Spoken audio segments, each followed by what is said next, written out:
hang on. Yeah.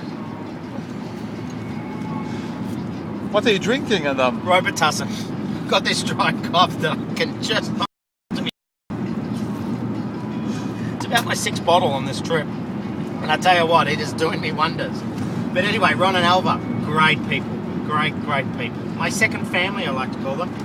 I lived in George's Paddock in 2004 with their daughter Emily, and she'll be there today. So they're really great people. They put Heathcote on the map. Some of the greatest wines in the country, really well managed, also biodynamic.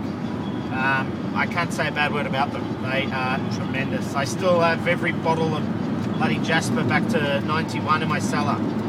Stay tuned.